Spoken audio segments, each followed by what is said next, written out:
Here's what Ambassador Friedman had to say about the support of evangelical Christians. You referred to our viewers earlier. Millions of evangelical Christians really see Israel as their number one issue. What do you say, and what would President Trump say about the support of evangelical Christians for Israel and for your stand on Israel? Well, look, I think that the support for Israel is a principled decision. But when you have a principled decision that also has the benefit of being supported by, a mass of 50, you know better than me the number, but a large number of millions of believers, of evangelical Christians, it really strengthens the decision. It strengthens the president's resolve to, I think, be the best president Israel has ever had. So I think Israelis across the spectrum have great appreciation and gratitude to the evangelical community. You said Israel is a very small country. Do you think there's things that the American people don't know about Israel because they're not being told about it in the media? Oh, I think there's lots of things that they don't know about Israel. One of the most important things is, just in practical terms, how important an ally Israel is to the United States. Without going into details, there are numerous events, dangerous events, terrorist events that were threatened against the American homeland, on American soil, that Israelis, Israeli intelligence helped to prevent. The Israelis do a lot for us. We do a lot for them. And maybe a generation ago, the relationship was more one-sided, where America was more of the giver and Israel was the taker. The relationship has grown much more reciprocal over the last generation, and Israel is a very important ally to the United States with regard to keeping Americans safe at home. A lot of people are interested in the peace plan that President Trump, you have been part of that. I know you pushed back perhaps yesterday about the White House holding back the timing. Can you tell us a little bit about the possible timing and about general principles perhaps? I know you can't go into details about the peace plan.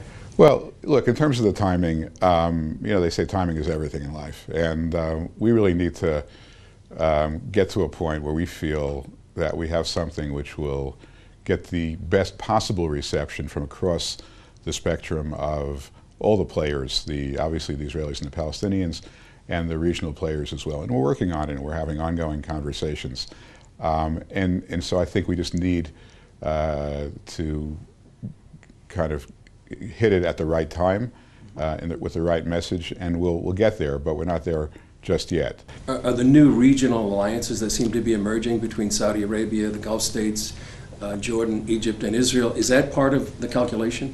Well, it is, sure, because I think this all, this is a small area and an interconnected area, and I think the opportunities that Israel has are much greater. Just as the risks have changed, the opportunities are also much greater. Look, you saw they played Hatikva in Abu Dhabi a couple weeks ago at the judo championships. The Prime Minister visited Oman. There's relationships with Bahrain. The Prime Minister of Chad arrived to Israel yesterday. It's all opening up, and I think it's just beginning. And I think that environment, creates opportunity. And I think it gives the Israeli public some confidence that they're not being asked to jump into an empty pool. You mentioned in this year's Rosh Hashanah speech three things. You mentioned Iran, the United States pulling out of the deal. I think you mentioned slaying the cows, sacred cows of the calcified thinking of the peace process, and Jerusalem. In terms of Iran, how important is that? What danger does it pose to Israel, the U.S., and even the world?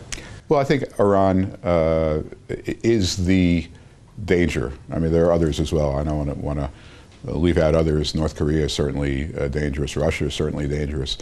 But Iran right now is the leading international state sponsor of terrorism, and its tentacles are reaching throughout the Middle East, into Europe. As you know, there were recently some terrorist attacks that Iran had plotted on European soil that the Israelis were able to get out in front of. So we have to stop that. And it's not just nuclear weapons, although nuclear weapons is obviously the significant part of it, but it's ballistic weapons, it's general malign activity, it's this adventurism that's created conflict in Yemen, Iraq, Syria, Lebanon. It all has to stop. And the sanctions that we've imposed, and they're just kicking in now, we're now really in the second full week of those, or the third full week of those sanctions. They're extraordinary, and I think they are going to ultimately put the Iranian government in a position where they can end this malign activity, end their adventurism, and their nuclear ambitions in favor of their own people, or they won't, and the sanctions will continue, and ultimately, I believe their regime will fail. But I think that we're in an extraordinarily strong position right now with Iran, and based upon what I've learned since I've had this position, I can tell you that the Iran deal, as bad as I thought it was when I was outside the government, with the benefit of what I know now and the benefit of a year or two of observations of the post-deal environment, boy, was that a terrible deal, and thank God the president was able to get us out of it. Alpha, Omega.